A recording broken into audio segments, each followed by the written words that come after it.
Welcome back to the channel. और आज जो हमारा टॉपिक होगा वो होगा लिंक लिस्ट। जो बेसिकली मतलब अगर आप डेटा स्ट्रक्चर्स आपने देखे हैं जिसमें एरे होता है, लिंक लिस्ट हो गया, क्यू हो गया, स्टैक हो गया, तो हमें अगर आप डेटा स्ट्रक्चर्स की बात करते हैं तो हमें लिंक लिस्ट ज़रूर आना चाहिए। और आजकल सारे इंटरव्यूज़ में इसके बारे में पूछा जाता है।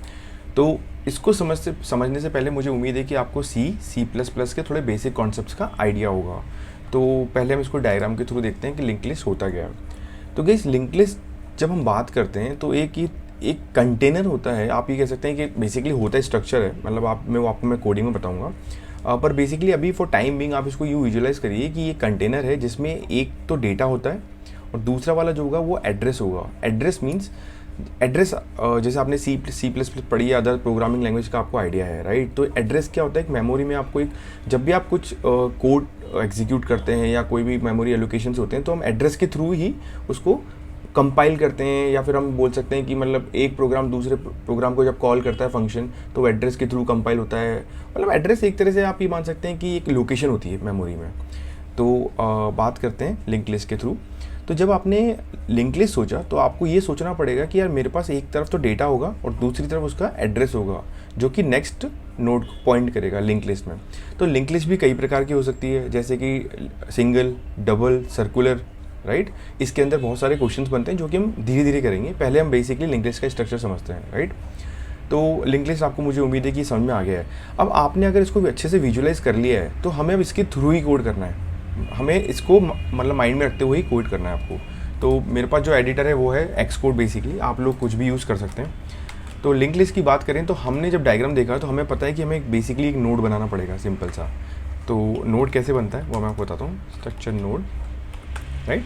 और हमें क्या चाहिए, एक तो डेटा चाहिए, दूसरा क्या चाहिए, एड्रेस, जो कि पॉइंटर के थ्रू इसमें डिनोट करते हैं। तो इसको बोल देंगे आप नेक्स्ट करके कर दीजिए, राइट। इसमें आपको फिर एक जो कि बेसिकली सी प्लस प्लस में आपको पता होगा कंस्ट्रक्टर्स वगैरह क्या होते हैं।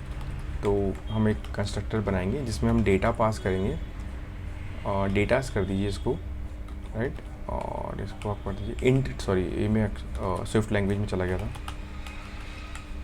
राइट। और जब भी हमारे पास कोई नया डेटा आएगा तो हम इसको इसमें असाइन कर देंगे।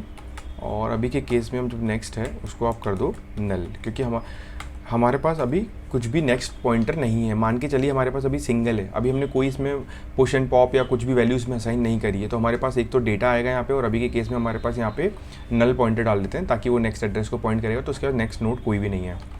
अब हम जाते हैं नेक्स्ट लाइन पे। ओके, सिंटेक्स का ज़रूर ध्यान रखिएगा आप इसमें सी प्लस प्लस में। तो हमारा एक सिंगल नोड तैयार हो चुका है। अब हमें क्या करना है, इस नोड के थ्रू या तो आप फोर लूप के थ्रू डेटा एंटर कर सकते हैं, और फॉर टाइम बिंग हम लोग अभी क्या करेंगे, हार्ड कोड ही 10, 20, 30, 40 इसमें डेटा एंटर कर देंगे। वो कैसे करते हैं, अब हमारे पास नोड है, राइट। हमने क्या बोला, हमें एक नया हेड चाहिए, राइट, जो कि बोले न्यू नोड 10। अब ये क्या करेगा, इस लाइन का मतलब क्या है कि हमने बोला मुझे एक हेड चाहिए जो कि 10 वैल्यू के साथ होना चाहिए। तो ये क्या करेगा, इस स्ट्रक्चर में जाएगा नोड में, इसमें डेटा लेके जाएगा 10 को इसके अंदर असाइन कर देगा। और नेक्स्ट वाले में अभी हम एड्रेस डालेंगे। अभी भी नली है हमारे पास, अभी भी कुछ नहीं है, इसमें नली है। हमने क्या करा, नेक्स्ट में गए, हमने बोला हेड पॉइंटिंग टू नेक्स्ट, जो नेक्स्ट नोड है हमें चाहिए न्यू नोड, सेम कॉन्सेप्ट। और उसकी जो वैल्यू होगी वो कितनी होगी, 20, राइट। तो हमने क्या बोला कि इसकी नेक्स्ट में मुझे एक नया नोड चाहिए जिसकी वैल्यू होगी 20, और उसके में बाय डिफ़ॉल्ट अभी नल ही होगा क्योंकि हमारे पास वो वैल्यू मतलब एड्रेस नहीं है तीसरे वाले नोड का। तो उसको हम करेंगे अभी। तो अब ये हो गया आपका 2। तीसरे वाले में क्या करा मैंने बोला हेड नेक्स्ट। इसको करने के कई तरीके, बस सिंपल तरीका मैं आपको बता रहा हूँ जो कि बहुत ईजी है। अगर आप ये समझ गए तो इसके बाद तो आप कुछ भी समझ सकते हैं, राइट। New node 30। सिमिलरली इसको कॉपी करके आप एक नया पॉइंटर, नेक्स्ट पॉइंटर डाल दीजिए, राइट। इसको कहेंगे हम 40। अब 40 में लास्ट में देखेंगे तो 40 के नेक्स्ट में हमारे पास कुछ भी नहीं है, तो वहाँ पे नल सेट हो जाएगा और वैल्यू बाय डिफ़ॉल्ट 40 चली जाएगी। तो लास्ट वाले के नोड में क्या हो जाएगा, 40 और नल, 40 और नल। तो अगर आप देखेंगे तो हमारे पास अभी जो आना चाहिए वो आएगा 10, 20, 30 और 40, और इसके जो एड्रेस होगा नेक्स्ट वाला पॉइंटर होगा उसमें क्या होगा, नल।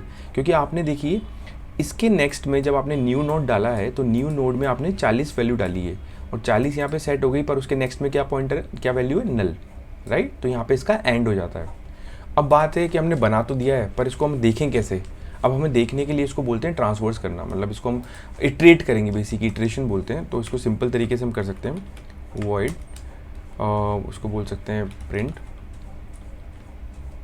लिंक लिस्ट, और यहाँ पे हमें हेड पॉइंटर देना पड़ेगा जहाँ की स्टार्टिंग पॉइंट होगा, राइट। अब क्या कर सकते हैं हम इसको for time being where sorry Swift का सिंटैक्स है, सॉरी कॉटलिन और स्विफ्ट का सिंटैक्स है ये, हमें अभी C++ में काम करना है।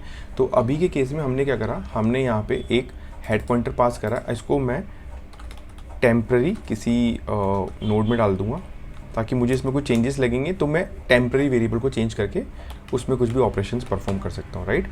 अब मैंने कहा जो मेरा हेड इन्होंने यहाँ से हमें पास करना पड़ेगा, तो यहाँ पे जाने के बाद ये एक टेम्परेरी वेरिएबल में स्टोर हो जाएगा। अब मैं इसके ऊपर कुछ ऑपरेशंस परफॉर्म कर सकता हूँ, जैसे कि मुझे कोई लूप चलाना है, तो डू वाइल वगैरह आपको पता है, तो वाइल लूप से हमारा काम हो जाएगा। While temp is not equal to null, यानी कि जब तक हमारा पहला जो नोड है हेड नल तक नहीं आ जाता उसका एड्रेस लास्ट तक, जब तक हमें इसको रोकना नहीं है, राइट। उसके बाद हमने कहा प्रिंट कर देते हैं सी आउट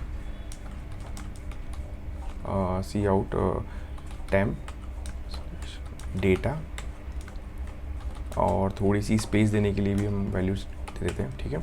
और हमने बोला जब ये प्रिंट हो जाए तो हमें temp equal to temp dot next, right. जैसे ही ये प्रिंट हो जाएगा तो हम इसको नेक्स्ट वाले पे मूव कर देंगे पॉइंटर को। अच्छा, इसका सिंटेक्स का है तो std के, ठीक है। आपके ये कंपाइलर टू कंपाइलर वेरी करता है, तो ज़रूरी नहीं आपको मिलेगा, आपके में शायद चल जाएगा std वगैरह, तो ये एक्सकोड में एक्चुअली इंपोर्ट कर रखा है, ठीक है, ये कोई प्रॉब्लम नहीं है। तो हाँ, तो हम कहाँ पर थे, बेसिकली हमने क्या करा है, सिंपल सा फंडा है, हमने हेड को पूरा लास्ट तक इटरेट करेंगे जब तक कि उसके नेक्स्ट में नल नहीं आ जाता है, और उसकी वैल्यू को हम प्रिंट करते जाएंगे और उसके पॉइंटर को नेक्स्ट में असाइन करते जाएंगे। दैट मीन्स अगर हम डायग्राम के थ्रू समझें तो हमने पहले इसको इनिशियलाइज़ करा, मतलब स्टार्ट करा, इसके नेक्स्ट में इसका एड्रेस डाल दिया, इसके नेक्स्ट में इसका एड्रेस डाल दिया, इसके नेक्स्ट में यहाँ डाल दिया, और लास्ट में नल आते ही ये आउट ऑफ द लूप आ जाएगा इसके बाहर से, राइट। अब हमने फंक्शन तो डिफाइन कर दिया है, पर इसको कॉल करना पेंडिंग है, तो हम क्या करेंगे, सिंपल सा फंडा है, इसको कॉल करेंगे और यहाँ पे अपना हेड पास कर देंगे, ठीक है। हम इसको रन करके देखते हैं, तो आउटपुट एक्सपेक्टेड है 10, 20, 30, 40, परफेक्ट, ये देखिए।